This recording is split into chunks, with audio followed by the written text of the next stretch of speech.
Hello साथियों, नमस्कार साथियों। आपका रोजगार आईटीआई अवधेश में एक बार पुनः स्वागत है। साथियों, आज की इस क्लास में हम बात करने वाले हैं आईटीआई फीटर फर्स्ट ईयर की नीमी पैटर्न पे आधारित जितने भी प्रश्न हैं उन प्रश्नों को मैं यहाँ पर विथ सॉल्यूशन के साथ हल करा रहा हूँ। और साथ में मैं आपको बता दूँ साथियों, इसके पहले एक क्लास हो चुका है, ठीक है। और साथ में मैं आपको बताना चाहूँगा साथियों, जितने भी छात्र ऐसे हैं, अगर आपका आईटीआई में जो है बैक लगा है तो भी यह जो है क्लास बहुत ही इम्पोर्टेंट होने वाली है। देखिए, 4 क्लास जो है ये सभी ट्रेड के लिए इम्पोर्टेंट रहेगा, क्योंकि 4 क्लास में मेरे भाई जो सुरक्षा एवं सावधानियां और जितने आपके टूल्स हैं उनके बारे में जो है रहेगा। उसके बाद जो है अलग अलग ट्रेडों का जो है क्लास पढ़ता रहेगा, है ना। तो यहाँ पर हम फीटर ट्रेड की बात कर रहे हैं, तो जितने भी छात्र हैं आईटीआई फीटर फर्स्ट ईयर में उनके लिए यह क्लास बहुत ही इम्पोर्टेंट है। मैंने आपको पहले भी बताया था साथियों कि जो आपके एनसीबीटी बोर्ड है नीमी पैटर्न पे आधारित जो है प्रश्नों को पुटअप करती है। अब यहाँ पर मैं आपको ये सबसे पहले तो आपको नीमी पैटर्न पे आधारित जितने भी प्रश्न हैं उन्हें मैं हल करा दे रहा हूँ विद सॉल्यूशन के साथ, है ना। और साथ में आपको मैं प्रीवियस ईयर का पेपर करा दूंगा, जिससे कि आपको कहीं पर भी कोई दिक्कत ना हो और यहीं से जो है प्रश्न आपकी परीक्षा में पूछे जाते हैं। तो आइए साथियों, क्लास को शुरू करते हैं। और क्लास को शुरू करने से पहले आपसे एक छोटा सा निवेदन रहेगा मेरे भाई, कि अगर अभी तक आपने क्लास को शेयर ना किया हो तो क्लास को शेयर कर देना अपने भाई बंधु के साथ, ताकि वे भी क्लास से जुड़कर अपनी पढ़ाई कर सकें, है ना। तो आइए देखते हैं, प्रश्न पे बात करते हैं। देखिए यहाँ पर जो आपका, इसके पहले मैं आपको बताना चाहूँगा एक क्लास हो चुका है फीटर का, ठीक है। तो उसमें हमने 11 प्रश्न कराए हैं और जिसमें मैंने आपको पूरा एक्सप्लेन करके, अब 11 ही प्रश्न नहीं मेरे भाई, अगर मैंने एक्सप्लेन किया है चारों ऑप्शन को तो इसका मतलब आपका करीब 30 से 35 प्रश्न तैयार हो गए, है ना। तो यहाँ पर देखिए 12 नंबर का प्रश्न क्या कह रखा है आपसे, गोल्डन आवर्स की अवधि को क्या कहा जाता है। देखिए, गोल्डन आवर्स अवधि को क्या कहा जाता है इसके बारे में पूछ रखा है, और इसके बारे में मैंने आपको ऑफलाइन क्लास में भी बताया है और ऑनलाइन में भी बताया है ना। घटना के बाद के पहले 30 मिनट जो होता है वही क्या होता है, गोल्डन टाइम होता है ना। अब देखिए, जैसे कि मान के चलिए किसी का एक्सीडेंट हो गया, है ना, तो आप अगर उससे बोलेंगे कि आपका जो है ये 30 मिनट का टाइमिंग गोल्डन टाइम चल रहा है, तो अब यहाँ पर वो बोलेगा कि यहाँ हमारी जो है डेथ होने वाली है, ये बोल रहा है कि जो है आपका गोल्डन टाइम चल रहा है। देखिए, गोल्डन टाइम का मतलब क्या होता है, इसका मतलब यह है कि आपका एक्सीडेंट तो हो गया, लेकिन इस 30 मिनट के अंदर अंदर जो है अगर आपको सही ढंग से हॉस्पिटल में पहुंचा दिया जाए तो आपकी जीवन बच सकती है। तो इसीलिए जो है यहाँ पर जो है इसको गोल्डन टाइम बोला जाता है, ठीक है। तो आंसर आपका क्या बन जाएगा, यहाँ पर ए बन जाएगा। घटना के बाद के पहले 30 मिनट जो होते हैं वह क्या, गोल्डन आवर्स की अवधि कहा जाता है, ठीक है। तो यह जो है आंसर आपका पहला बन जाएगा। अगले प्रश्न पे हम बात करते हैं। देखिए, अगला प्रश्न आपका क्या कह रखा है, कह रखा है कि कार्यस्थल पर दुर्घटना से बचने का पहला कदम क्या है। अगर आप कहीं पर भी कार्य कर रहे हैं मेरे भाई, वहां पर जो है दुर्घटना से बचने के लिए आप क्या कदम उठाएंगे, वही पूछ रखा है आपसे इस प्रश्न में सवाल। अब देखिए, पहला ऑप्शन आपका कह रहा है कि सुरक्षा उपकरण पहनकर, हाँ, सुरक्षा उपकरण को पहनकर जो है हम दुर्घटना से बच सकते हैं। लेकिन और ऑप्शन देख लेते हैं, चीज़ों को अपने तरीके से करना। चीज़ों को अगर आप अपने तरीके से करेंगे तो यहाँ पर तो दुर्घटना 100% होगा, है ना। सुरक्षा सावधानियों का पालन करके, जी हाँ, हमको जो है सुरक्षा का भी ध्यान देना है और सावधानियों का भी ध्यान देना है। ऐसा नहीं है कि पता चला आप जो है किसी भी मशीन पे कार्य करने जा रहे हैं, जहाँ पर जो उपकरण की सुरक्षा उपकरण की ज़रूरत होगी वही उपकरण, जैसे कि मान के चलिए आप वेल्डिंग करने जा रहे हैं, है ना, तो आपको ग्लव्स पहनना होगा, तो वहाँ पर आप ग्लव्स नहीं पहन रहे हैं, है ना, पट्टी बांध ले रहे हैं, तो ये सरासर गलत होगा। कहने का मतलब यह है कि सुरक्षा के साथ साथ हमको सावधानियों का भी क्या करना होगा, पालन करना होगा। तो आंसर आपका यहाँ पर सी बन जाएगा, ठीक है। अगले प्रश्न पे बात करते हैं। देखिए, अगला प्रश्न आपका क्या कह रखा है कि यह प्रतीक क्या दर्शाता है। इसके पहले मैंने आपको बताया था साथियों कि जो आपके प्रतीक चिन्ह है ना, क्या दर्शाता है, इसको जो है सही ढंग से आप लोग जो है मैंने आपको एक क्लास भी इसके बारे में दे दिया है। जितने भी चिन्ह हैं, जैसे चेतावनी के चिन्ह, सावधानी के चिन्ह, है ना, सब के बारे में बताया है। और यहाँ पर देखिए जो प्रश्न पूछ रखा है कि यह प्रतीक क्या दर्शाता है, यह प्रतीक क्या दर्शाता है, तो यहाँ पर जैसे कि अगर हम देखें रुके, रास्ता दे, मुझे उम्मीद है कि आप लोग जो है इस चिन्ह को कहीं ना कहीं जरूर देखे होंगे। तो यहाँ पर जो है ये जो डिनोट कर रहा है, अगर हम रास्ता दे, रास्ता वाला तो आपको भी पता है ट्रेंगुलर होता है ना, तो ये तो नहीं होगा। अब यहाँ पर ये जो चिन्ह होता है ये स्टॉप का चिन्ह होता है ना, तो आंसर आपका यहाँ पर क्या बन जाएगा, रुके। ठीक, आंसर आपका ए बनेगा। अगले प्रश्न पे बात करते हैं। देखिए अगला प्रश्न आपका क्या कर रखा है, कर रखा है कि बेकार कागज अलगाव के लिए डिब्बे का कलर कोड क्या है। देखिए इसके बारे में मैंने आपको जब पहली क्लास लिया था तो आपको पूरा एक्सप्लेन करके बता दिया था कि आपको गीला कचरा के लिए कौन सा कलर का हम डिब्बे का इस्तेमाल करते हैं, है ना, कागज़ के लिए, लोहे के लिए, सभी के बारे में बताया था। लेकिन आपको मैं बता दूं कि मुझे उम्मीद है कि आप कमेंट करके ज़रूर बताएंगे। यहाँ पर जो पूछ रखा है कागज़, जैसे कि आप देखते होंगे कहीं पर भी, जैसे आप इसकी ही बात कर लें, अगर मान के चलिए जो कागज़ बेकार होते हैं तो उसको जो है आप फेंकने के लिए एक डिब्बा रखते हैं, है ना, जो कि आपके कूड़ेदान के ही रूप में होता है ना। तो उस डिब्बे का कलर क्या होता है, क्योंकि ये सभी जो है कोडेड किया गया है। जैसा कि मैंने आपको पहले भी बताया था, अगर यहाँ पर पेपर की बात की जा रही है तो पेपर जो होते हैं उसको हम जो है हमेशा नीले वाले डिब्बे में ही रखते हैं। ठीक है, तो यहाँ पर आंसर तो आपका बी बन जाएगा। लेकिन अगर हम प्लास्टिक की बात करेंगे तो प्लास्टिक के कचरे को जो है हम किस कलर में रखेंगे, पीला कलर में। ठीक, आगे अगर हम लोहे के जो पार्ट्स होते हैं, अगर उनको जो है एकत्रित करके रखना है तो हमारा जो कलर होना चाहिए रेड होना चाहिए। ठीक है, अगर हम कांच की बात करें, जैसे कि कांच टूट फूट जाता है तो उसको जो है एक जगह एकत्रित करने के लिए हम ग्रीन कलर का जो है इस्तेमाल करते हैं डिब्बे को। अगर हम फूड की बात करें, जैसे आप देखते होंगे, हालांकि आप लोग देखते होंगे कहाँ पर, रेलवे स्टेशन पे, है ना, वहाँ पर देखते होंगे कि ज़्यादा जो खाना होता है, या आप देखेंगे होटल में, है ना, तो खाना बचता है, उसको जो है हम एक ब्लैक डिब्बा रखते हैं। उस ब्लैक डिब्बे में जो है हम क्या, फूड को रख देते हैं, जो बेकार फूड होता है। ठीक है, तो आंसर आपका इस प्रश्न का तो बी बन जाएगा, नीला। कागज के टुकड़े को हम कहाँ रखते हैं, नीले वाले डिब्बे में। आंसर आपका बी बनेगा। अगले प्रश्न पे बात करते हैं।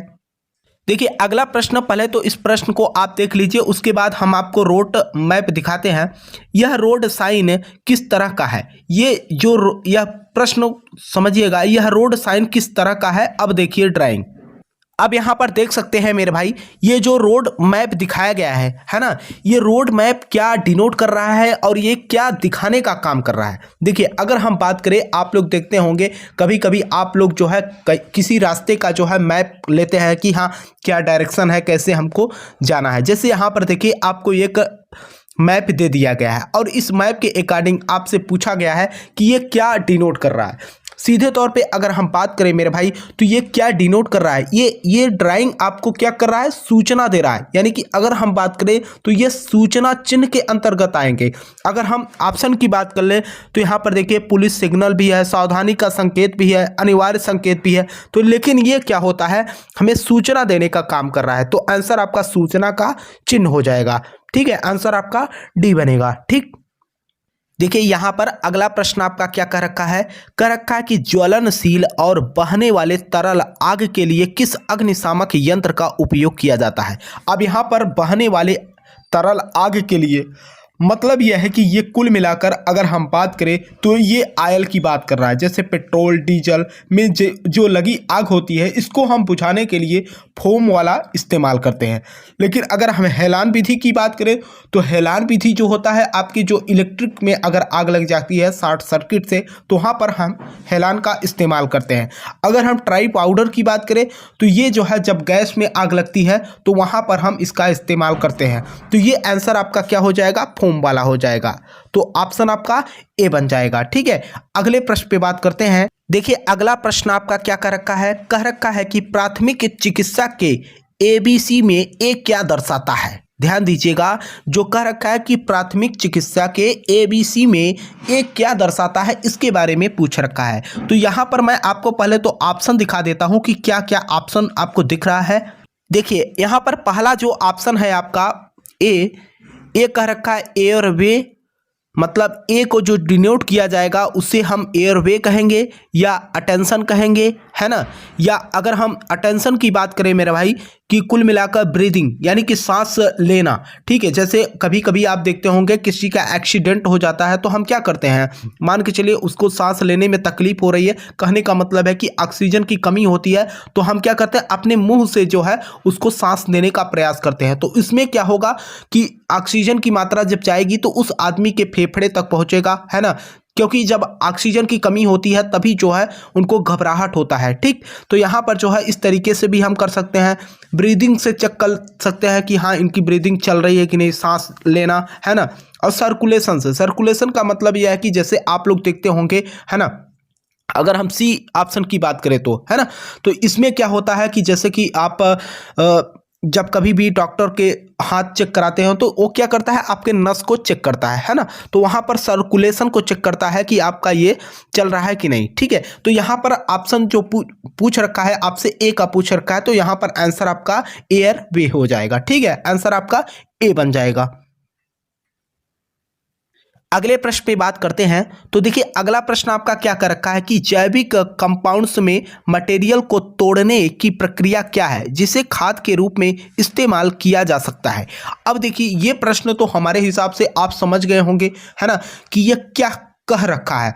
अगर हम बात करें तो यहाँ पर जो सवाल कह रखा है कि अगर हम देखें यहाँ पर पहले तो ऑप्शन ही आपको हम बता दें, लैंड फिल्स कह रखा है, रिसाइकलिंग, कंपोस्टिंग, अपशिष्ट पदार्थ जलाना। देखिए यहाँ पर अगर हम बात करें, आप लोग भी देखते होंगे जैसे कि घरों में भी कोई ऐसे, जैसे कि घर में अगर हम बात करें गोबर का, ये अपशिष्ट पदार्थ है, अगर इसको हम इकट्ठा कर दें कहीं पर तो ये धीरे धीरे क्या होता है, कंपोस्टिंग होता है, और ये धीरे धीरे एक खाद के रूप में क्या होता है, इसका निर्माण हो जाता है, जो कि हम और आप क्या करते हैं, इसका इस्तेमाल कर लेते हैं। तो आंसर यहाँ पर आपका जो बनेगा यह कंपोस्टिंग हो जाएगा, ठीक है, आंसर आपका सी बन जाएगा। अगले प्रश्न पे बात करते हैं। देखिए अगला प्रश्न आपका क्या करेगा, अभी हमने आपको जो है यह प्रश्न कराया है ना, और मुझे उम्मीद है कि आप कमेंट करके जरूर बता देंगे इस प्रश्न का उत्तर। देखिए प्लास्टिक कचरा बीन के लिए कलर कोड क्या है, और मैं आपको बताना चाहूँगा ये प्रश्न जो है बहुत ही इंपॉर्टेंट है, ठीक है, क्योंकि यह जो है आपकी परीक्षा में जो है एक प्रश्न 100% पूछेगा ही पूछेगा, ठीक है, नोट करके आप लोग रख लीजिएगा। प्लास्टिक कचरा बीन के लिए कलर कोड क्या है, तो मैंने आपको बताया था कि प्लास्टिक कचरा बीन के लिए जो है हम किस कलर के डिब्बे का इस्तेमाल करते हैं, पीले कलर का, ठीक है, तो आंसर आपका यहाँ पर डी बन जाएगा। अगले प्रश्न पे बात करते हैं। देखिए अगला प्रश्न आपका क्या कर रखा है, और ये प्रश्न मेरे भाई बहुत ही इंपॉर्टेंट है। मैं आपको बताना चाहूँगा कि आपके ट्रेड थ्योरी की बात करें तो आपको जो है 7 से 8 प्रश्न ऐसे होंगे जिसमें आपको टूल्स दे दिया होगा और इसी तरीके से जो है डिनोट कर देगा कि यक्स है, इसका नाम आप बता दीजिए। जैसे यहाँ पर देखिए, फाइल के यक्स के रूप में चिन्हित भाग का नाम दे, यानी कि यहाँ पर जो यक्स डिनोट किया गया है इसका नाम आपसे पूछ रखा है, और आपको 4 ऑप्शन मिलेगा, है ना। लेकिन जब आपको इस चित्र के बारे में और इस टूल के बारे में पूरी जानकारी होगी तभी आप समझ पाओगे कि हाँ इसका नाम क्या होगा, है ना। तो यहाँ पर अगर हम सीधे तौर पे बात करें तो इसका नाम क्या होगा, यहाँ पर देखिए हिल है, टैग है, फैरूल है, फाइल की लंबाई। तो यहाँ पर जो बातें की गई हैं, सबसे पहले तो मैं आपको बताना चाहूँगा ये जो पॉइंट आपको दिख रहा है ना, ये पॉइंट, इस पॉइंट को हम क्या कहते हैं, टिप कहते हैं या पॉइंट कहते हैं, ठीक है। इस पॉइंट को हम क्या कहेंगे, टिप कहेंगे या पॉइंट कहेंगे।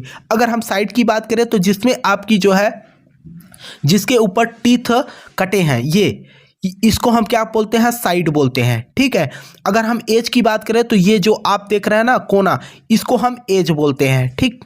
तो यहाँ पर हम जो बात करने वाले हैं हिल का, ये जो आप देख रहे हैं यहाँ पर जो टीथ नहीं कटा है, यहाँ पर जो गैपिंग आपको दिख रही है ना, इसको हम क्या बोलते हैं, हील बोलते हैं, ठीक है, जिसके ऊपर टीथ न कटी हो।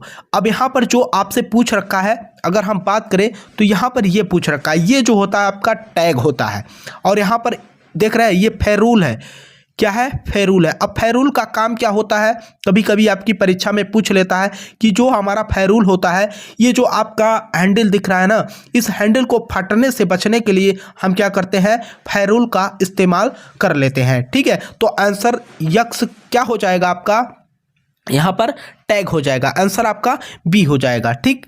अगले प्रश्न पे हम बात करते हैं।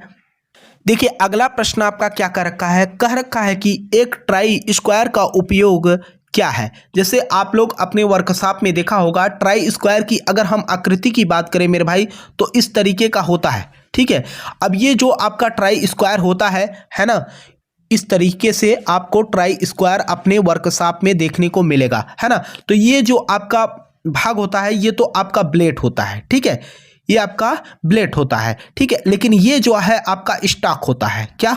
स्टॉक होता है। ठीक, अब ब्लेड और स्टॉक का काम क्या होता है, देखिए ये जो एंगल होता है इसका 90 अंश का एंगल होता है। ठीक, अगर हम बात करें यहाँ पर जैसे ही 90 अंश की एंगल की मैं बात किया, तो ये जो सीधा पूछ रखा है ना, एक ट्राई स्क्वायर का उपयोग किया जाता है। ये किसके लिए उपयोग किया जाता है?